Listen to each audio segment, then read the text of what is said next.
Pai do Senhor, meus queridos, vamos hoje dar continuidade ao nosso assunto, de heresiologia, e hoje falaremos sobre o macionismo, a origem do macionismo. Macionismo é o nome que se dá a uma seita cristã criada por Macion, ou Macião, com respeito ao nascimento de Macion. Não se sabe exatamente, embora sabemos que ele faleceu por volta do ano 165 depois de Cristo, Temos informações que Macion nasceu em uma região chamada Pont, na Ásia Menor, onde atualmente faz parte do território da Turquia. Macion foi um influente mestre cristão que finalmente fundou uma escola gnóstica que fazia forte oposição ao verdadeiro cristianismo da época. Os maiores opositores da heresia macionista foram Tertuliano e Epifânio, conhecidos como os pais da igreja. Bem, a gente pode dizer que Macião é uma figura que apareceu assim no cristianismo mesmo para causar divisão, para causar confusão, usado pelo Satanás mesmo para tentar fazer com que a semente do evangelho não germinasse, porque foi logo um nascedouro da igreja. Então, o historiador Hipólito, ele afirma que Macião era filho de um bispo da cidade de Sinop, na província romana de Ponto. Atualmente é aquela região da Turquia, Então, Tertuliano, ele diz que Macião era um proprietário de barcos, então Macião tinha muitos barcos, Também se diz que foi consagrado bispo pelo próprio pai. O pai do Macião era o bispo da cidade de Sinop, Então, possivelmente, o pai de Macião o consagrou como um sufraguênio, que é uma espécie assim de assistente do pai dele mesmo, em Sinop, Então era como se o pai dele fosse o bispo da cidade, e ele fosse o bispo assistente. Policarpo de Esmirna, quando se encontrou com ele, o chamou de primogênito de Satanás. E Epifânio, que esse Epifânio, ele era bispo de Salamina, e era também bispo metropolitano da ilha de Chipre. Ele nasceu por volta do ano 310 a 320 em Eleutrópolis, na Judéia, e morreu em um naufrágio a caminho da Salamina. Então, a Epifânio, ele afirma que o Macião, ele começou a vida religiosa como uma seta, Aquele cara separado, que era espiritual, que vivia de jejum e consagração.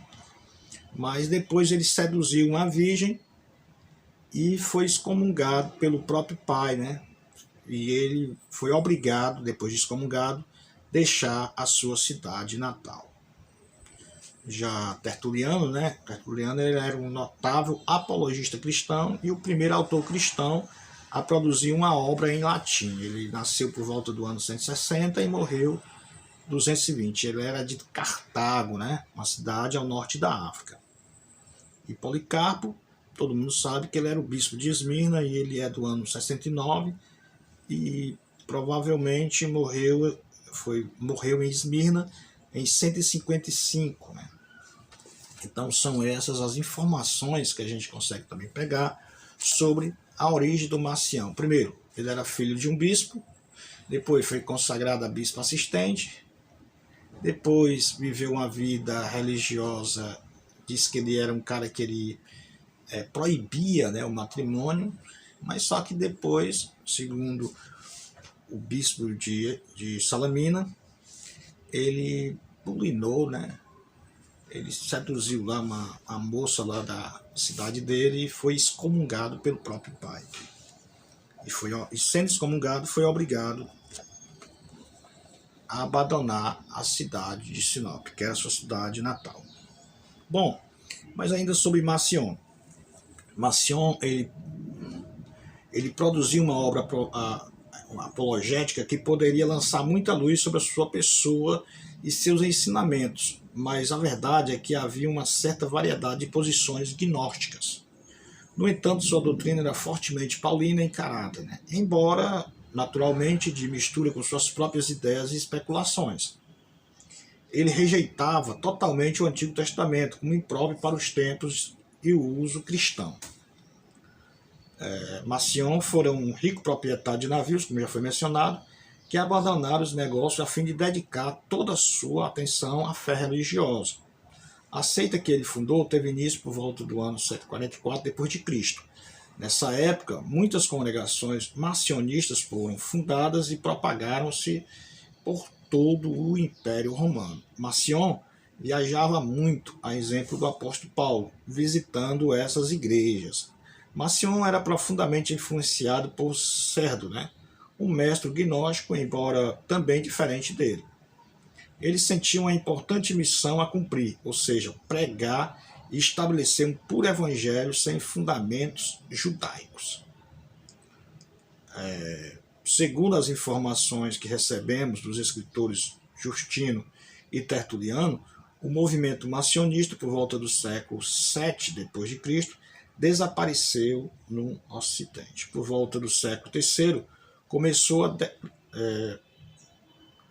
Vocês viram que o movimento marcionista, ele por volta do século VII, ele desapareceu no Ocidente. Por volta do século III, ele começou a declinar, ou começou o declínio do marcionismo, Finalmente foi proibido pelo imperador cristão Constantino. Embora tivesse ainda perdurado por mais alguns séculos no Oriente. A doutrina marcionista, ou do Marcion, forçou indiretamente os pais da igreja a criar cuidadosos credos, e por fim a despertar para iniciar o cânon do Novo Testamento. A canonização do Novo Testamento é estudada na matéria de Introdução Bíblica ao Novo Testamento, que é outra disciplina, que é outra disciplina que não é essa aqui é heresiologia.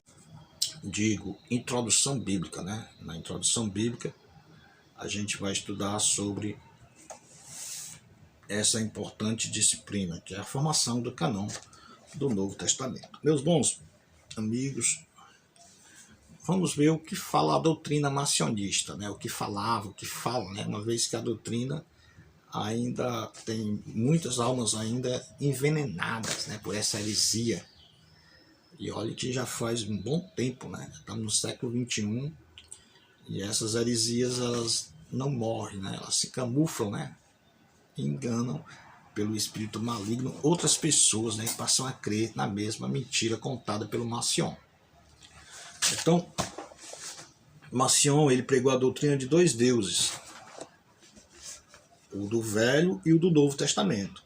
Para Marcion, o Deus do Velho Testamento era um demiurgo. Era um Deus, mas não o Pai do nosso Senhor Jesus Cristo. Isso significa que o Velho Testamento é a palavra de Deus, mas não do verdadeiro Deus. Para ele, o Velho Testamento não somente contradiz o Novo Testamento, mas também contradiz a si mesmo. Marcion ensinava que, por ignorância, por maldade, Jeová, um Deus de quinta categoria, fez esse mundo cheio de imperfeições e ele colocou a humanidade nele.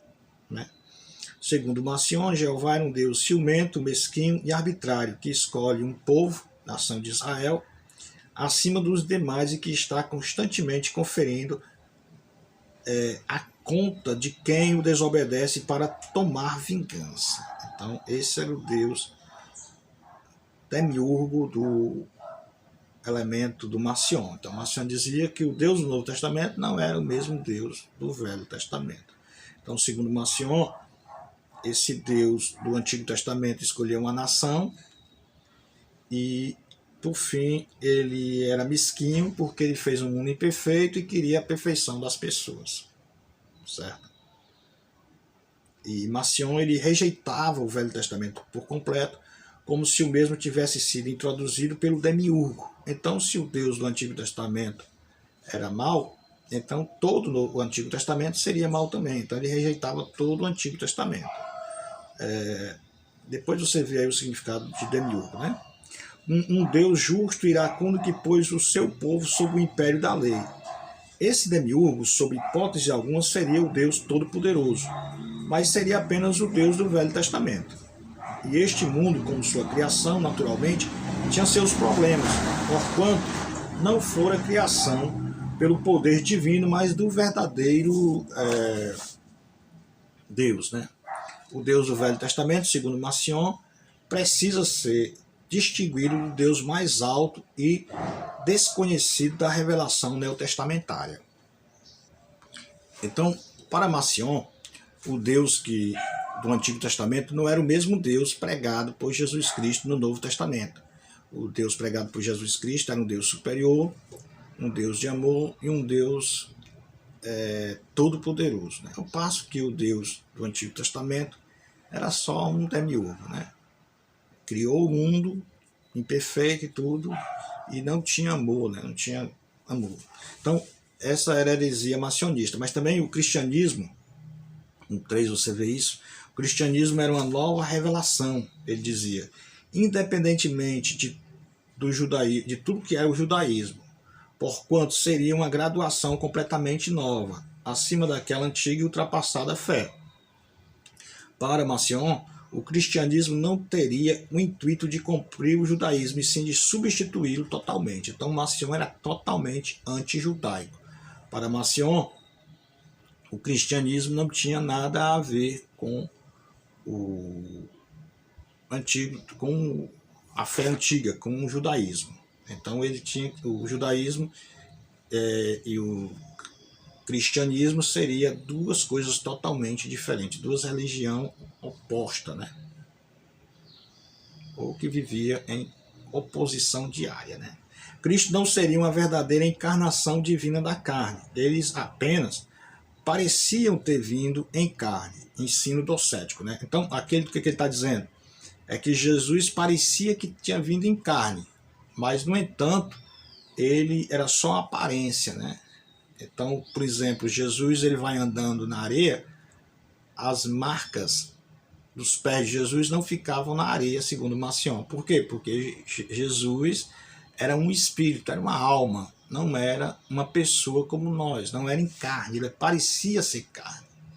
Daí vem o que ele diz aqui ser um ensino tossético, né? Aparência, né? Então Jesus ele parecia que era de carne, mas não era de carne. Por isso que quando você vê João falando, ele diz assim, porque essa heresia já era bastante antiga, né? Já era desde o tempo de João. Por isso que João diz, nós o vimos, nós o pegamos. Por isso que sempre você vai ver Paulo, João dando uma cutilada nesses gnósticos, né? Por exemplo, João ele diz assim, o verbo se fez carne, né? Ele não disse assim, tinha aparência de carne. Já o Marcion dizia, não. Por isso que Marcion rejeitou o livro de João, né? Marcion não tinha o livro de João como inspirado, dizia que era só uma conversa fiada. Por quê? Porque João diz, o verbo se fez carne, né? E também o apóstolo Paulo, ele fala, ele ressuscitou corporalmente, né? Fala de corpo.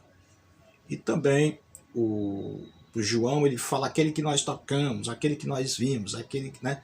Então, João ele fala em tocar, em pegar. Por quê? Porque a alma não tem corpo, você não tem como pegar numa alma. E os docetas e os gnósticos diziam justamente isso, que Jesus, os docetas diziam que Jesus tinha uma aparência humana, mas não era humano. Ele parecia ser humano, mas, no entanto, ele não era humano, ele era um espírito, ele era uma alma, né? Então, por isso que o ensino de Marcion era docético. O Deus mais alto do Novo Testamento, observando a miséria humana, enviou seu Filho a fim de redimir a raça humana, dizia Marcion. Mas o demiurgo, o Deus do Velho Testamento, irado, cuidou para que Cristo fosse crucificado.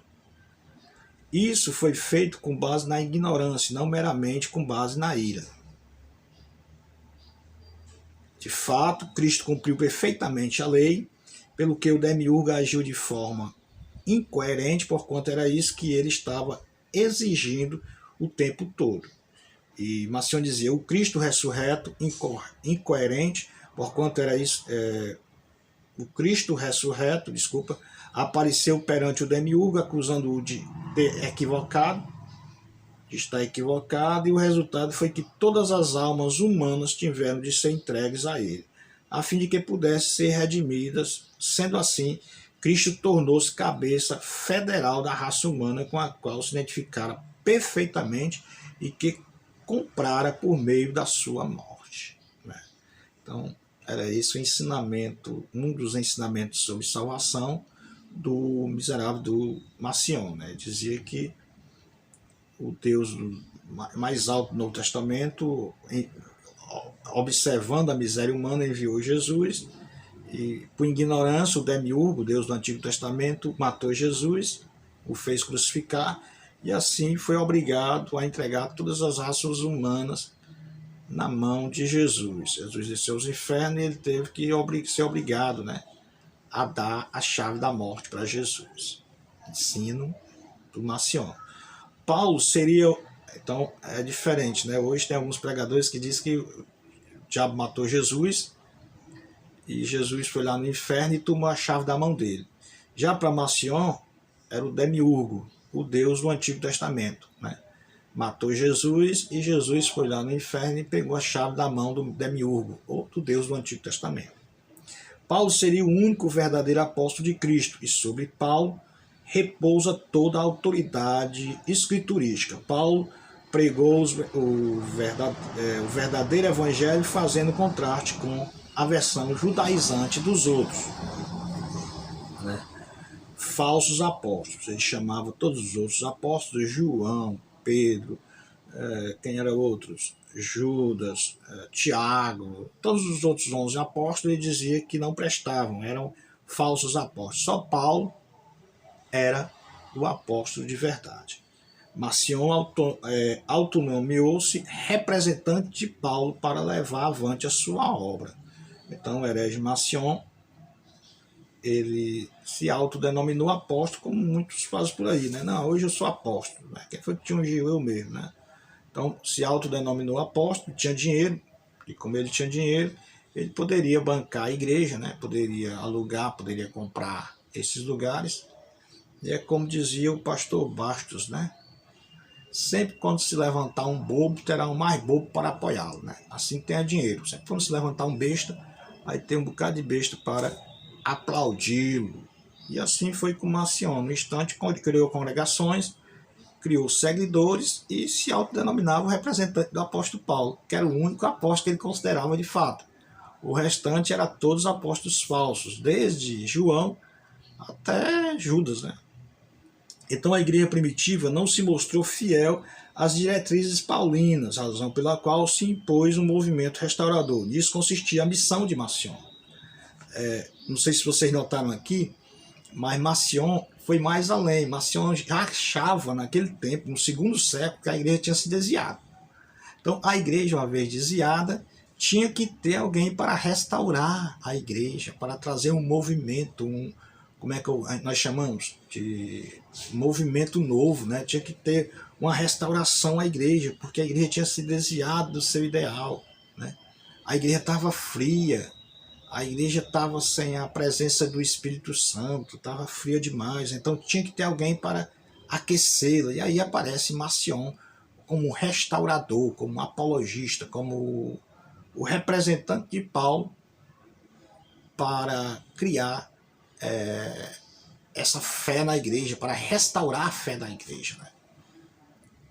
Então, você vê que, primeiramente, o herege, ele acha que só ele é perfeito, né? A igreja é fria e tem que haver um avivamento. E quem vai trazer esse avivamento? Ele mesmo, né? O herege, né? Então, não é para você ver que não é de hoje que tem pessoas que se acham mais importantes do que os outros e que acusa a igreja de frieza espiritual, né? Na verdade, o cara está todo enrolado e procura alguém para colocar a culpa, né? Aí diz que a igreja está fria, diz que a igreja é isso, aquilo, outro, né? Na verdade, o cara está mais frio do que todo mundo, né? Foi o caso do Marcion. Totalmente errado, mas ele dizia que a igreja tinha se desviado e ele agora ia restaurar a igreja, né? Ia causar um movimento que ia trazer avivamento à igreja. Então esse era o trabalho do Marcion. Macion ele pregava que a palavra Macion pregava que a salvação vem mediante a renúncia quanto ao demiurgo e seu tipo de mensagem, contida na lei de Moisés, na lei mosaica. O Deus bom do Novo Testamento agiu de modo inteiramente diferente. Ele opera através da graça por meio do seu Filho Jesus Cristo. Então, o demiurgo tinha que ser rejeitado para poder ser aceito o Deus do Novo Testamento e a pessoa ser salva, que era a pregação de Macion. Para Macion, a verdadeira sinceridade cristã só pode ser cumprida à base do ascetismo, né? Os homens enganam a si mesmos quando se tornam parte do mundo, esperando no mesmo tempo que possam derrotar as obras da carne. É recomendável não somente que o homem evite a sensualidade, mas também que evite o casamento, que inevitavelmente é corruptor. Então, o Macion ele rejeitava totalmente o casamento, né, e também a sensualidade, totalmente a sensualidade como também o casamento. Então, para ele não poderia haver casamento, né, não poderia haver namoro, essas coisas todas não poderia, né? Era proibido. Por quê? Porque o homem é mau. O corpo humano deve perecer juntamente com toda a matéria, mas o homem é uma alma eterna, a alma é redimida para receber a glória eterna. Então ele disse que o corpo do homem vai perecer, mas no entanto a alma do homem é eterna e vai ser redimida no final. O cânon macionita era composto de 10 epístolas, das 10 epístolas, né? 10 epístolas paulinas, para dizer o melhor, eram composto por 10 epístolas de Paulo e o Evangelho de Lucas, que ele testificou no que bem quis, né? Ele modificou esse Evangelho no que bem quis. Nesse Evangelho, Cristo simplesmente teria aparecido e não nascido. Esse foi o primeiro canão cristão do Novo Testamento. A canonização do Novo Testamento é estudada na matéria de introdução bíblica do Novo Testamento. Então, o Macion, ele somente aceitou o Evangelho de Lucas, aí ele tirou logo os 2 primeiros capítulos que falam sobre o nascimento de Jesus, né? E nascimento e tudo. Aí, em vez de ele botar que Jesus nasceu, não, Jesus apareceu. Jesus apareceu no período de Tibério César, né? Então, ele já começa negando a natureza humana de Jesus, ou o nascimento de Jesus. E ele alterou também as outras partes que falam sobre a natureza humana de Jesus, né? Alterou no que bem quis. Ele modificou totalmente. Segundo alguns escritores atuais, Macion editou o Evangelho de Mateus. E das 10 epístolas paulinas, que fazia parte do cânon que ele criou, né, que ele foi o primeiro a criar esse cânon, né, os livros sagrados para a igreja dele lá. Então, dessas 10 epístolas paulinas, ele fez também a mesma coisa. Ele editou, né, como se diz, aleijou, né? Na verdade, ele não simplesmente editou, né, ou modificou, mas também aleijou, né? Por quê? Porque ele tirou os textos, né, e colocou o que bem quis no texto, né, para ser de acordo com o que ele ensinava, né, não com o que estava escrito. A igreja de Macion, ela competia com a corrente principal do cristianismo da época. Ele tinha suas próprias igrejas, tinha seus próprios credos, seus próprios missionários e sua própria cultura. No entanto, muitos deles morreram como mártires de suas causas pela perseguição imperial.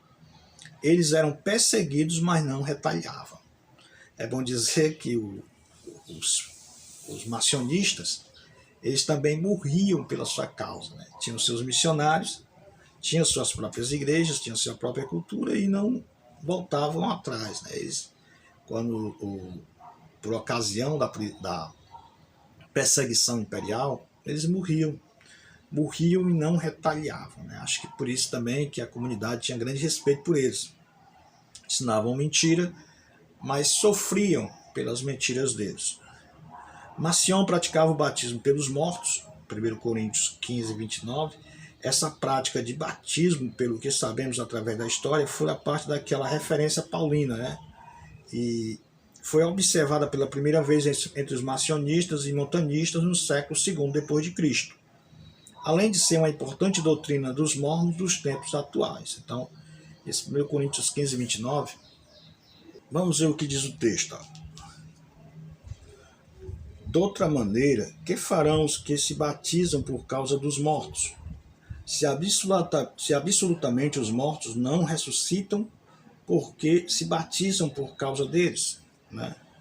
Aí então isso aqui, o que eles fazem? Eles se batizavam por causa dos mortos. Essa prática era macionista e também montanista, e também hoje é praticada pelos mormons, esse tipo de batismo. É bom só lembrar ao aluno que a interpretação mais eficaz que a gente tem sobre esse texto é que era uma prática sem fundamento bíblico que Paulo aproveita para mostrar a incoerência dos seus oponentes em Corinto, né? Então, era uma prática que algumas pessoas faziam, mas Paulo mostra a incoerência, né? A invalidade desse batismo, que não valia nada, porque o cara já tinha morrido, né? E depois da morte segue-se o quê? O juízo. Então, poderia alguém rezar, que nem hoje tem pessoas que rezam pelos mortos, né? Que se batizar, dar oferta pelos mortos, que não valia mais nada, o cara já tinha morrido, né? Depois da morte segue-se o juízo. Então Paulo mostra aqui a incoerência, mas na verdade os incoerentes macionistas continuavam se batizando por isso. No tocante à descida de Cristo ao Hades, Marcion anunciava uma estranha distorção que demonstra a profundeza de sua doutrina antijudaica. Ele afirmava que Cristo libertara do Hades aqueles espíritos que o Antigo Testamento havia declarado serem maus, mas que na realidade eram bons, ao passo que os crentes do Velho Testamento, que seriam piores do que os chamados ímpios, foram deixados no Hades, né? Então, o cara era herege, né? Né? Então, aqueles crentes, os crentes do Antigo Testamento eram pior do que os ímpios, né? Por isso foi deixado no Hades. E os que eram considerados maus, o Cristo do Novo Testamento foi lá e libertou eles, levou eles, tirou eles dali. Então, essas eram as heresias de Marcion, né? Marcion, o heresiarca, é o primeiro heresiarca, o chefe dos hereges, né? O pai dos hereges, né? Então, meus bons, da próxima encontro a gente continuaremos com o arianismo, pelagianismo, para não confundir muito a mente dos irmãos. Vamos ficar por aqui. Que Deus em Cristo abençoe vossas vidas, né? Continue orando por nós também. Paz do Senhor a todos.